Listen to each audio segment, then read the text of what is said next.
시편 20편 1절로 9절까지의 말씀 우리 다 같이 한 목소리로 합독하겠습니다. 환난 날에 여호와께서 내게 응답하시고 야고보의 하나님의 이름이 너를 높이 드시며 성소에서 너를 도와주시고 시온에서 너를 붙드시며 내 모든 소재를 기억하시며 내 번제를 받아주시기를 원하노라. 내 마음의 소원대로 허락하시고 내 모든 계획을 이루어 주시기를 원하노라. 우리가 너의 승리로 말미암아 계가를 부르며 우리 하나님의 이름으로 우리의 깃발을 세우리니 여호와께서 내 모든 기도를 이루어 주시기를 원하노라. 여호와께서 자기에게 기름 부음 받은 자를 구원하시는 줄 이제 내가 아노니 그의 오른손의 구원하는 힘으로 그의 거룩한 하늘에서 그에게 응답하시리로다. 어떤 사람은 병거, 어떤 사람은 말을 의지하나 우리는 여호와 우리 하나님의 이름을 자랑하리로다. 그들은 비틀거리며 엎드러지고 우리는 일어나 바로 서도다. 여호와여 왕을 구원하소서. 우리가 부를 때에 우리에게 응답하소서. 아멘. 여러분은 무엇을 자랑하며 사십니까? 여러분의 자랑거리가 지금 무엇인지 모르겠습니다. 어떤 사람은 가진 것 자랑하고 살 거고, 어떤 사람은 배운 것 자랑하고 살 거고, 어떤 사람은 자기의 경력이나 지식을 자랑하며 살 거고, 어떤 사람은 자기 생김새나 건강이나 젊음을 자랑하며 살지도 모르겠습니다.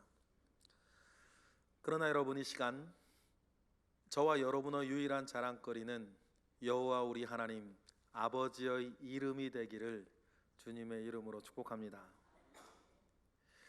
이를 위해서 환난 중에도 기도하고 기도할 줄 아는 여러분들이 되기를 바랍니다. 왜냐하면 하나님의 이름을 자랑하기 가장 좋은 순간은 기도로 환난의 때를 벗어나는 그 순간이기 때문입니다. 간증의 형태가 좀 많이 바뀌어가는데 좋은 방향으로 바뀌어가요. 옛날에는 교회에서 더 간증한다 그러면 잘된 것, 잘난 것 이런 거 많이 자랑들 하셨습니다. 그런데 잘된 것 자랑하는 것은 괜한 시기심을 불러올 수도 있지만 어려움 속에서도 믿음을 잃지 않고 사는 것을 자랑하고, 그리고 어려움을 기도로 이겨낸 증거를 자랑하는 것은 그 누구라도 자기 자랑한다고 오해받지 않을 좋은 간증입니다. 그렇다면 여러분, 기도로 어려움을 이겨낸 선한 증거들이 여러분에게 있기를 바랍니다. 많기를 바랍니다. 그것으로 다른 게 아니라 하나님의 이름을 자랑하는 일이 우리 가운데에 많기를 바랍니다. 그러려면 선행되어져야 되는 것이 있는데, 어려움이 있을 때, 환난과 고통의 때가 안 왔으면 좋겠는데 오고야 말았을 때 하나님께 기도하여서 그 어려움을 이겨내가는 과정과 경험이 저와 여러분에게 많아야 되지 않겠습니까? 문제가 생겼을 때에 찾아가 해결할 수 있는, 문제가 생겼을 때에 해결할 수 있는 사람을 찾아갈 수 있다는 것도 그 사람이 가진 힘입니다. 더욱이 하나님께 나아가 마음을 전하고 도움을 청하는 것은 그리스도인의 가장 큰 힘이자 특권 아니겠습니까?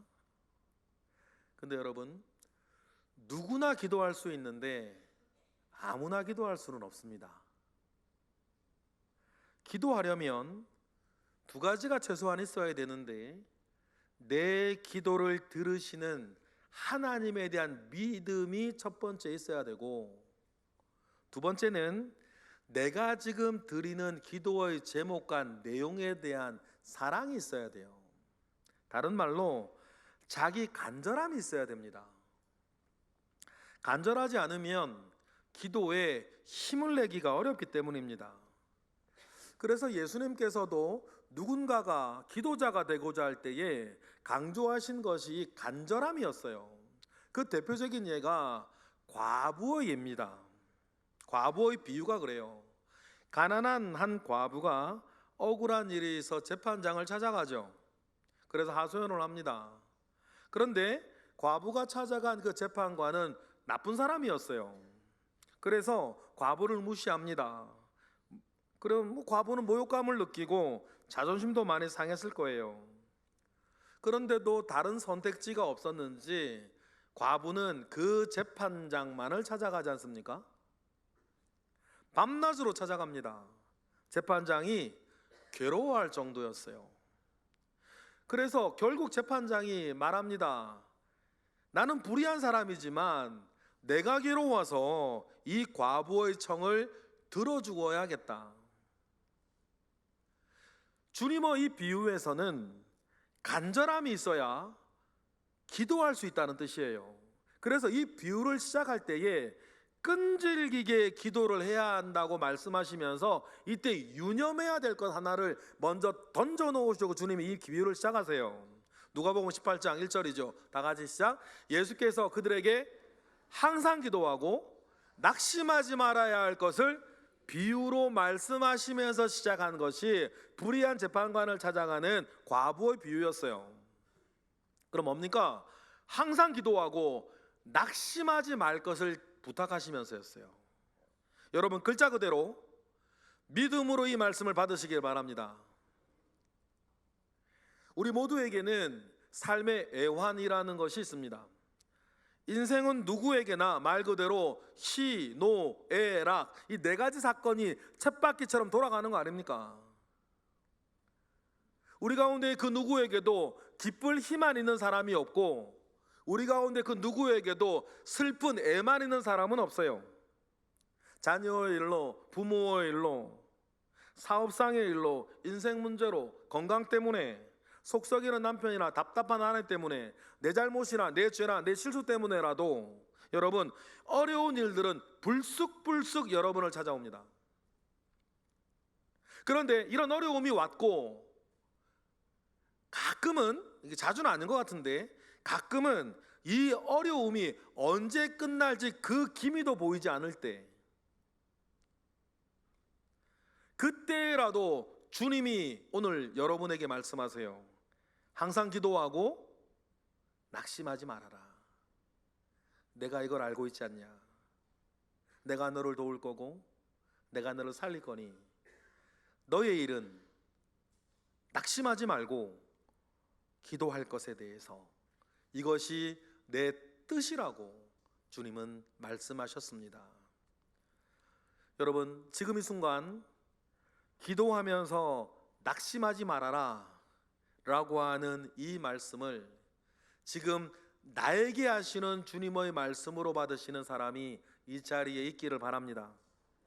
그래서 자신의 원한도, 상처도, 실망도, 좌절도 모든 문제를 해결받는 사람이 이 자리에 있기를 바라요. 어려운 일이 이어지고 있지만 그래도 끊임없이 하나님을 찾고 하나님께 나아가 하나님께 매달리는 믿음, 보배로운 믿음의 고백인 기도하는 일이 저와 여러분에게는 쉽고 당연한 일이 되어지기를 바랍니다. 히브리서는 이처럼 하나님을 찾아 하나님께 나아가는 사람에게 가지고 있어야 할 태도, 분명한 믿음의 내용을 분명하게 우리에게 가르쳐 주죠. 유명한 말씀, 하나님께 나아가는 자는 반드시 그가 계신 것과, 믿으십니까? 그가 자기를 찾는 자들에게 상 주시는 이심을 믿어야 할지니라. 하나님께 나아가는 자가 가지고 있어야 할 믿음의 내용, 그의 태도는 분명해요. 하나님이 계신 것과 그가 자기를 찾는 자들에게 상 주시는 이심을 믿어야 한다는 것입니다.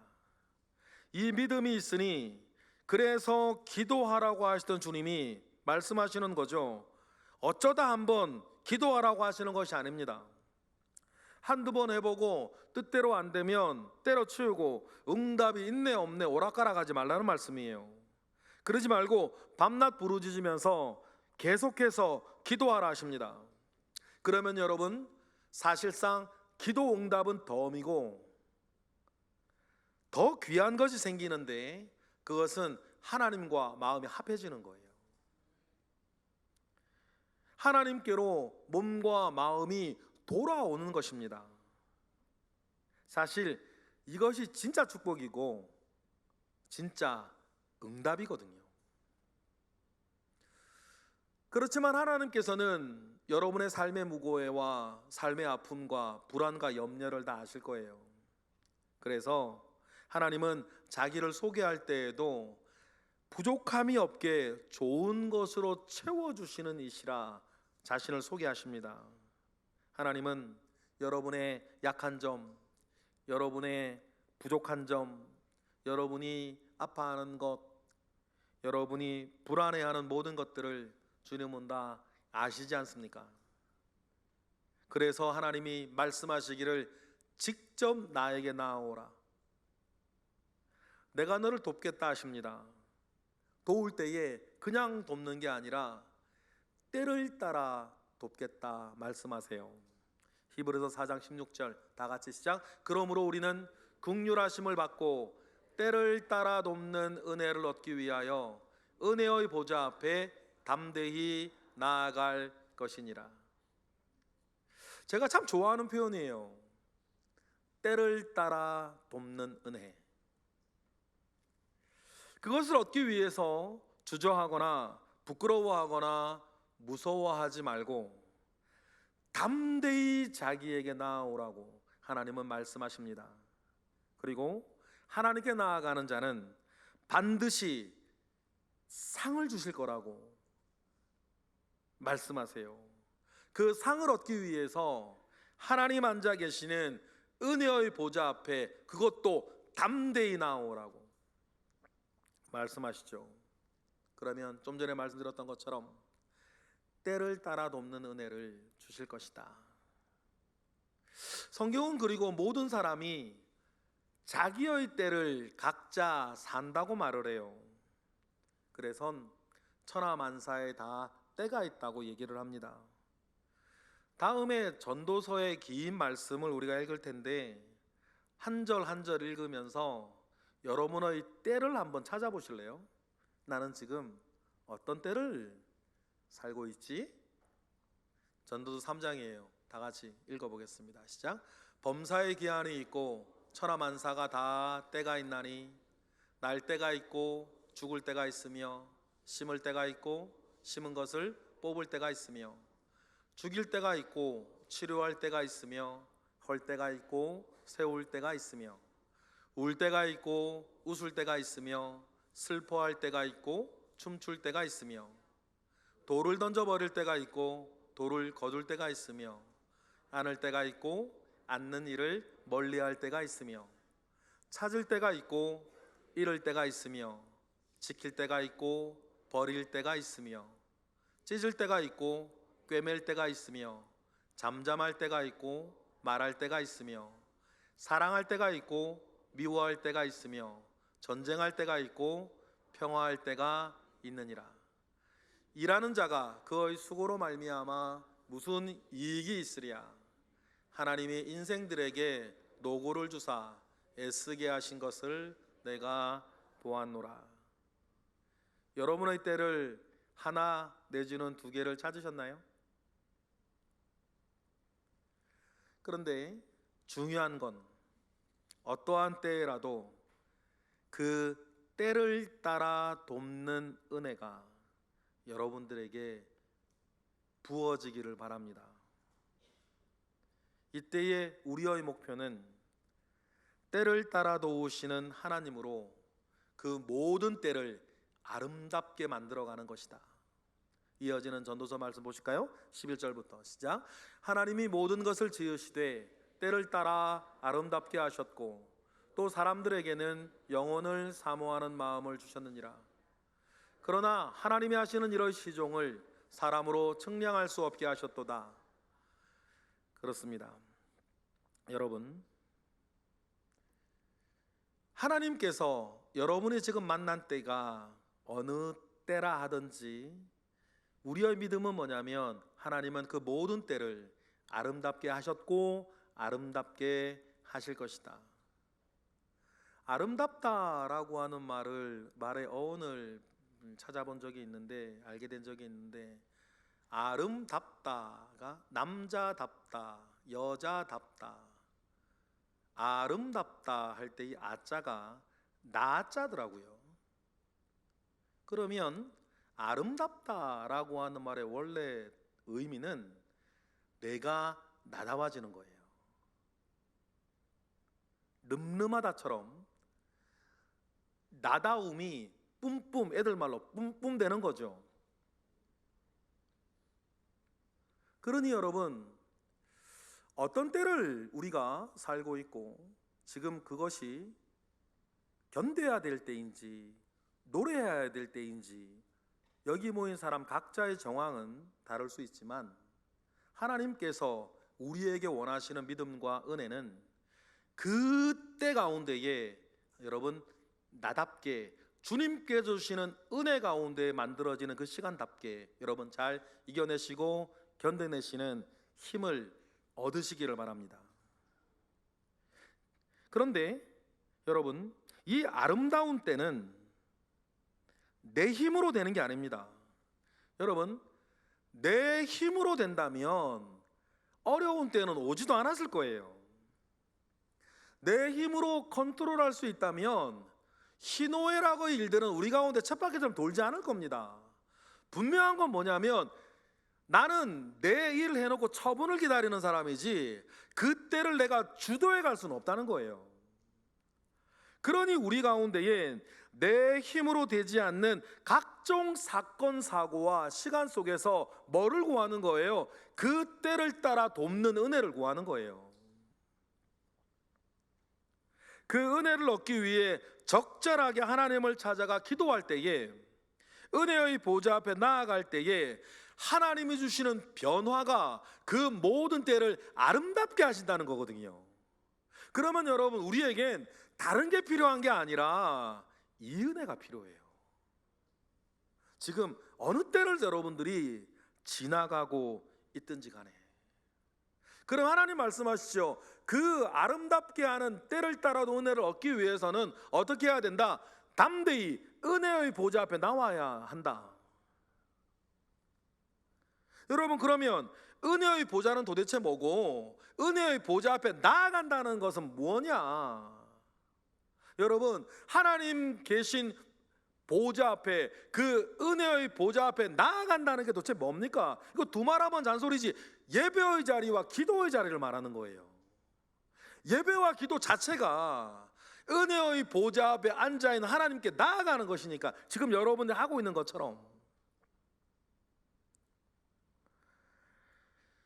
이중 시편 20편을 통해서 은혜의 보좌 앞에 나아갈 때에 일어나야 하는 일, 은혜의 보좌 앞에 나아간 사람에게 하나님이 주시겠다는 것을 우리의 꿈으로 가지는 일, 그 일들을 살펴보려고 합니다. 역설적이게도 은혜의 보좌 앞에 나아가기 좋은, 그래서 예배의 자리에 나아가고 기도의 자리에서 은혜의 보좌 앞에 나아가기 좋은 때는 역설적이게도 언제냐면 고난의 때예요. 믿는 사람에게 고통이 찾아오면 그것은 여러분 먼저 기억하세요. 예배하기 좋을 때가 내한테 왔다. 믿는 여러분들에게 어떤 어려움이 찾아오면 여러분 먼저 느끼셔야 돼요. 기도할 때가 왔다. 기도하기 좋을 때가 왔다 라고 하는 것을 여러분 먼저 느끼셔야 됩니다. 그래서 이제 시편 20편은 시작할 때에 환난의 날이라고 이야기하면서 기도를 시작해요. 시편 20편 1절 보실까요? 시작. 환난의 날에 여호와께서 내게 응답하시고 야곱의 하나님의 이름이 너를 높이 드실 줄을 믿고 뭐해라? 기도하라는 것입니다. 여러분, 환난의 때에 드려지는 기도, 모든 기도가 그렇지만 특별히 환난의 때에 드려지는 기도는 하나님께서 응답하실 것이라고 하는 확신 위에서 서 있으셔야 됩니다. 시편은 총 150편인데 시편 150편을 장르에 따라 이렇게 나누기도 해요.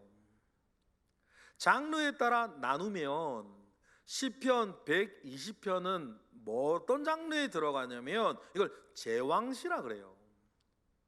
제왕시는 왕을 위한 시입니다. 특별히 전쟁에 나가는 왕을 위한 기도예요. 왕을 위한 기도지만 사실상 군대 전체를 위한 기도고, 군대 전체를 위한 기도지만 온 나라를 위한 기도가 되겠죠. 그래서 마지막이 9절이 이렇게 끝나요. 읽어볼까요? 마지막 9절부터 시작. 여호와여 왕을 구원하소서. 우리가 부를 때에 우리에게 응답하소서. 여러분들 중에 전쟁을 경험하신 분은 없겠죠. 전쟁이 벌써 우리나라에만 72년 전이니까. 그런데 우리가 참전하지 않아도 알 수 있는 건 뭐냐면 전쟁은 사활을 건 문제 아닙니까? 전쟁에 나가는 왕을 구하는 기도는 곧 모두의 생명을 위한 기도예요. 그 기도 가운데에서도 여러분, 특히 전쟁 중이라면 일상도 마찬가지죠. 지도자를 위한 기도는 중요해요. 나라라면 대통령을 위한 기도, 교회라면 목사를 위한 기도, 가정이라면 가장을 위한 기도가 중요합니다. 그래서 성경은 이 지도자들을 위한 기도를 늘 강조해요. 왜냐하면 나의 삶과 직결되는 문제이기 때문이죠. 대표적인 성경 보실게요. 디모데전서 2장 1절부터 4절까지 다 같이 시작. 임금들과 높은 지위에 있는 모든 사람을 위하여 하라. 이는 우리가 모든 경건과 단정함으로 고요하고 평안한 생활을 하려 함이라. 이것이 우리 구주 하나님 앞에 선하고 받으실 만한 것이니 하나님은 모든 사람이 구원을 받으며 진리를 아는 데 이르기를 원하시느니라. 이 모든 것을 이루어가고 너희가 고요하고 단정한 생활 가운데 살기 위해서 지도자를 위해 기도하라 그래요. 예를 들어 이런 거죠. 여러분 가족 중에서 어느 한 사람이라도 병이 들거나 그에게 환난이 찾아오면 참 가슴이 아프고 안타깝고 어려워요. 하지만 가장이 흔들리면 전혀 다른 문제가 찾아오는 거 아닙니까? 교회도 마찬가지. 여러분 상상해 보실래요? 우리 교회에서 제가 시험에 빡 들어버리면 우리 교회에는 전혀 다른 차원의 문제가 터지는 거 아닙니까? 직장의 가정도 마찬가지고 어디나 마찬가지예요. 여러분 그래서 지도자들을 위한 기도가 중요해요. 우리가 기도할 때에 하나님은 지도자를 바로 세우시고 우리가 고요하고 단정한 생활을 할 수 있는 시간을 여십니다. 그리고 그를 통해서 때를 따라 돕는 은혜들이 여러분에게 주어지기 시작하죠. 그리고 시편 20편은 우리에게 모든 도움과 은혜의 출발이 되어지는 원점을 기억하라고 그래요. 2절 읽어볼까요? 다 같이 시작. 성소에서 너를 도와주시고 시온에서 너를 붙드신다. 성소에서라고 하는 이 역격으로 번역되어져 있는 이 역격은 에게, 에서, 으로 뭐 이런 식으로 번역이 되겠죠. 그런데 우리 성경에서는 저속격으로 해석을 했어요. 그래서 성소에서가 됩니다. 이를 장소의 개념으로 보면 하나님은 성소에서, 교회에서 너희를 붙드시고 너희를 도우신다 라는 뜻이에요. 그러면 여러분 단순한 믿음 안에서 교회에 나아가 기도하는 것, 예배하는 것 이거 좋습니다. 기도도 마찬가지인데 우리 옛 어르신들은, 선배들은 교회 와서 기도하는 것을 특별히 성전 기도라 따로 구별해서 불렀어요. 성전기도라는 말이 성경에 없거든요. 그런데도요, 기도는 어디에서나 할 수 있지만 특별히 교회에 나와서 기도하는 것을 성전기도라 따로 구별해서 얘기를 하셨어요. 골방도 좋고 자기 전 침대도 좋은데 교회를 찾아 성전기도를 하면, 기도를 해보시는 분들은 알아요, 전혀 다른 차원의 은혜와 다른 차원의 능력이 있는 거 아닙니까? 비슷한 게 뭐냐면, 공부는 어디에서나 할 수 있지만 그 공부를 학교나 도서관이나 북카페에서 하면 더 잘 되고 오래 할 수 있는 것과 같은 이치예요. 성소에서 이렇게 처소로 번역하지 않고 도국격으로 번역해도 괜찮아요. 그러면 어떻게 번역이 되냐면 성소에서가 아니라 성소로가 되겠죠. 그렇다면 성소로 너를 도우시고 교회로 너를 도우신다, 이렇게 좀 더 강한 표현이 돼요. 그러면 여러분, 우리의 눈은 하나님께서 도우시는 성소, 우리가 다니는 교회를 향해 봅시다. 여러분, 교회는 여러분을 살리시고 여러분을 돕는 하나님의 가장 강력한 방법이에요. 시온으로 너를 붙드신다면 우리는 우리가 드리는 예배 가운데에 서서 하나님을 향하여서 두 손을 듭니다. 예배해요. 그러면 하나님의 교회는 여러분에게 가장 강력한 은혜의 통로가 되는 거예요.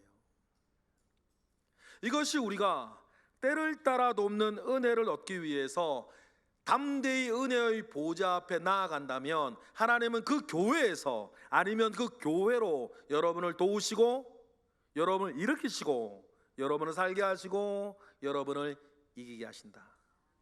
그 기도를 여러분 하는 것입니다. 교회의 예배와 성전 기도는 여러분, 우리의 믿음을 지키는 버팀목이자 우리의 믿음을 성장하게 하는 디딤돌이 돼요. 이를 가볍게 여기는 사람은, 그 사람의 믿음은 결코 지켜지기 어렵고 믿음을 도약 성장시키기가 어렵습니다.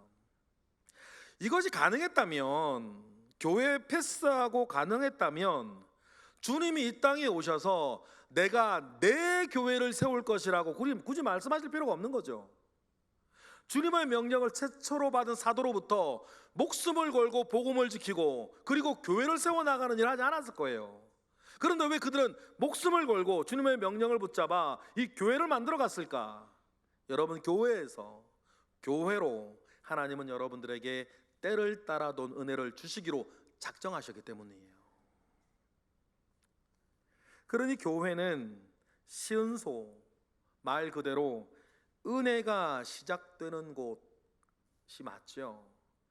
가끔 그런 교회 이름 볼 수 있어요. 시은소 교회. 참 그 교회 이름 좋다고 생각해요. 하나님의 은혜가 시작되는 곳. 여러분, 우리 거룩한 지 성동 교회가 여러분의 시은소가 되기를 바랍니다. 모든 은혜와 모든 능력과 모든 위로와 모든 축복이 시작되는 원점. 이어지는 시편 20편을 보면 하나님은 우리가 교회에서 드린 모든 예배를, 이 교회에서 드린 모든 예배와 기억하고 받아주신다라고 하고 있습니다. 이어지는 3절 볼까요? 시작. 내 모든 소재를 기억하시며 내 번제를 받아주시기를 원하노라.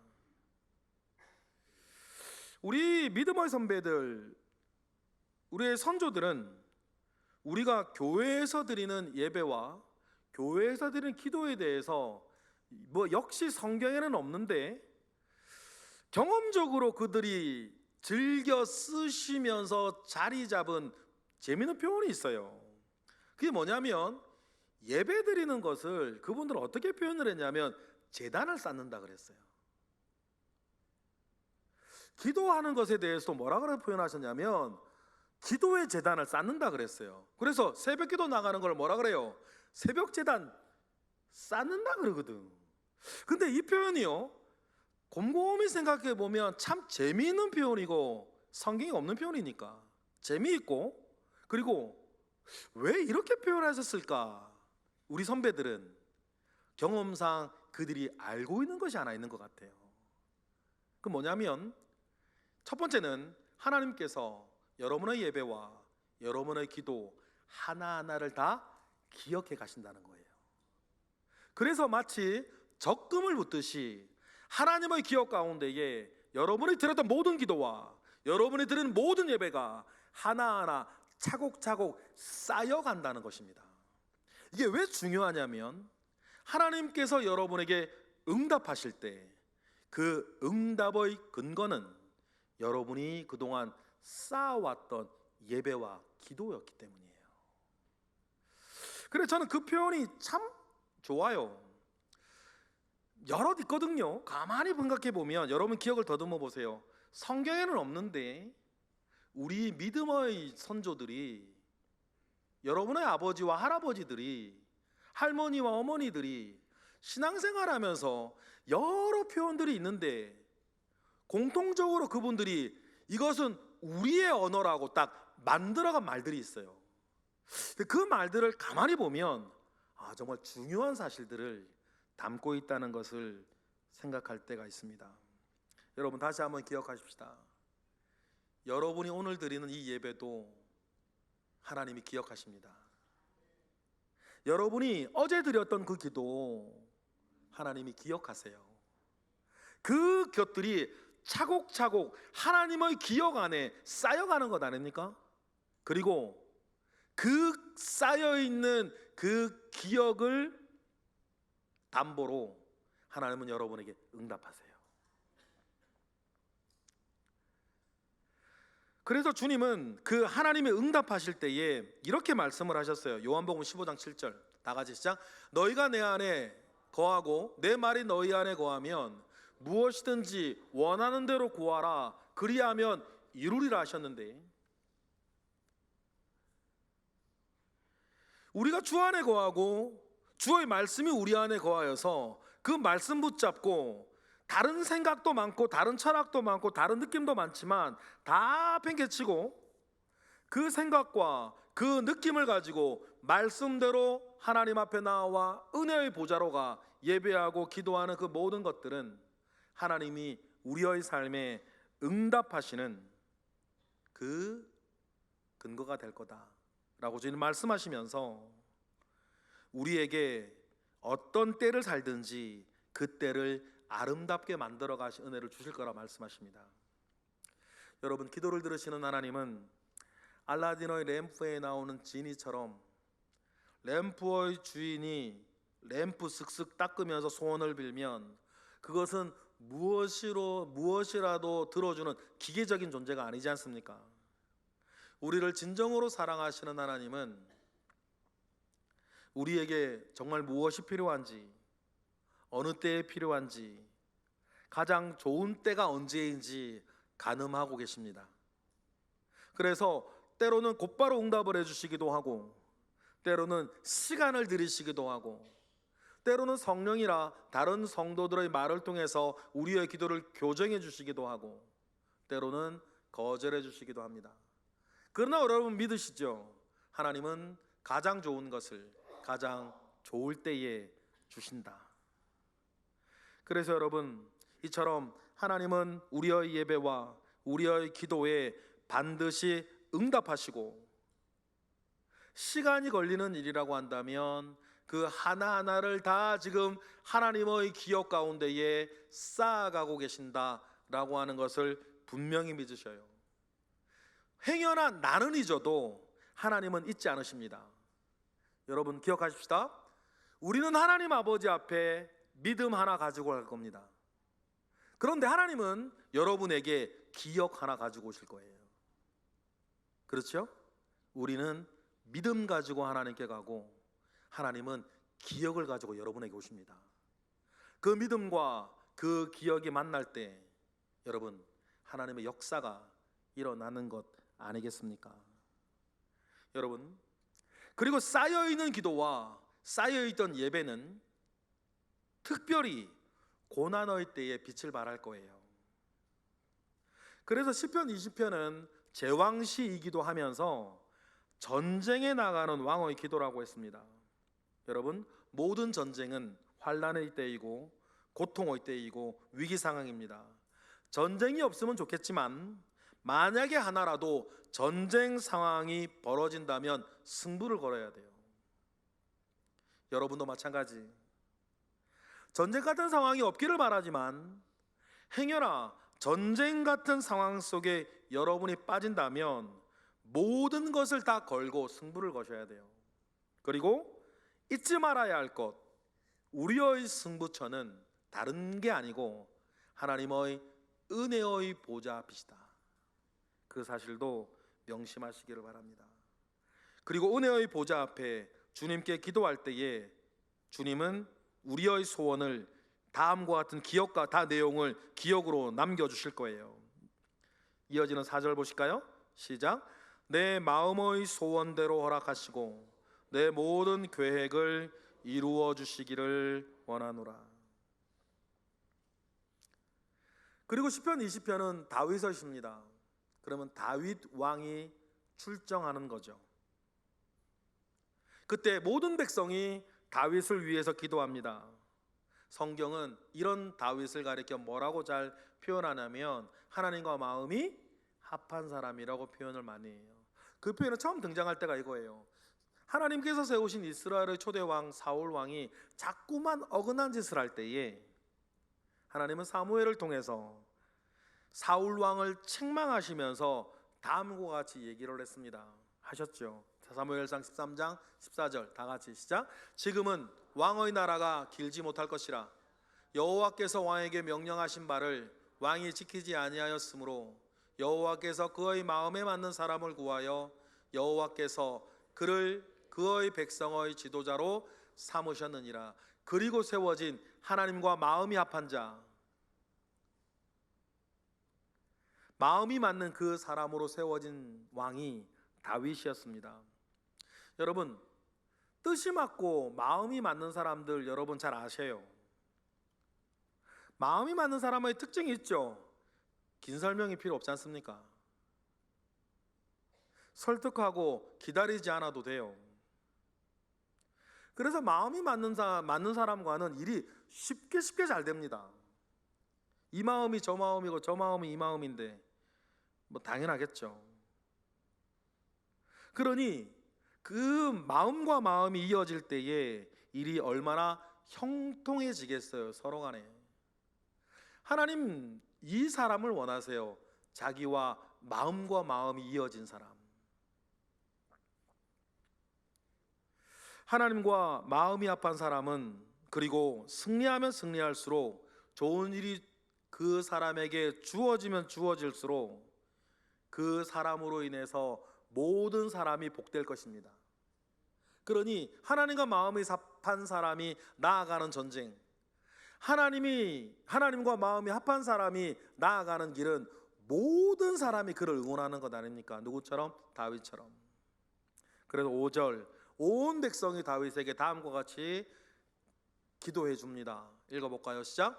우리가 너의 승리로 말미암아 계가를 부르며 우리 하나님의 이름으로 우리의 깃발을 세우리니 여호와께서 내 모든 기도를 이루어 주시기를 원하노라. 할렐루야. 여러분, 이런 기도를 여러분을 위해 해주는 사람들이 많기를 바랍니다. 소원은 소원인데 필요 조건 하나, 여러분이 하나님과 마음이 합한 사람이라 해야 된다. 그리고 어려운 일이 닥칠지라도 하나님이 구해 주실 것을 믿습니다. 그는 다른 것이 아니라 하나님을 의지하기 때문이에요. 이어지는 말씀 읽어보실까요? 6절부터 시작. 여호와께서 자기에게 기름 부음 받은 자를 구원하시는 줄 이제 내가 아노니 그의 오른손의 구원하는 힘으로 그의 거룩한 하늘에서 그에게 응답하시리로다. 어떤 사람은 병거, 어떤 사람은 말을 의지하나 우리는 여호와 우리 하나님의 이름을 자랑하리로다. 그들은 비틀거리고 엎드러지고 우리는 일어나 바로 서도다. 할렐루야. 이러한 고백과 믿음의 증거가 여러분에게 있기를 바랍니다. 어떤 사람들은 병거를 의지해서 병거를 자랑하고 어떤 사람들은 말을 의지해서 말을 자랑하지만 저와 여러분은 오직 하나님을 의지하여 하나님의 이름을 자랑하는 사람 되기를 바랍니다. 이를 위해 꾸준히 예배의 제단을 쌓고, 이를 위해 꾸준히 기도의 제단을 쌓아 하나님께서 잊지 않으시는 그 사람 되시기를 바랍니다. 하나님의 기억에 여러분이 늘 살아있기를 바랍니다. 하나님의 기억에 여러분의 예배와 여러분의 기도가 늘 살아있기를 바랍니다. 하나님이 그 기억을 근거로 여러분에게 은혜를 주시며 때를 따라 돕는 은혜를 주시며 여러분이 많은 사람들의 지지와 많은 사람들의 응원 속에 복된 삶을 살아가게 하실 것입니다. 기도하겠습니다. 할렐루야. 하나님, 감사와 영광을 올려드립니다. 크신 은혜 가운데에 우리에게 귀한 삶의 도, 신앙생활의 도를 우리에게 알려주셨으니 다른 것이 아니라 하나님 이름 의지하고 살기에 하나님의 이름 자랑하며 사는 우리 모든 예배자들 되게 하옵소서. 예수 그리스도의 이름으로 기도드렸나이다. 아멘.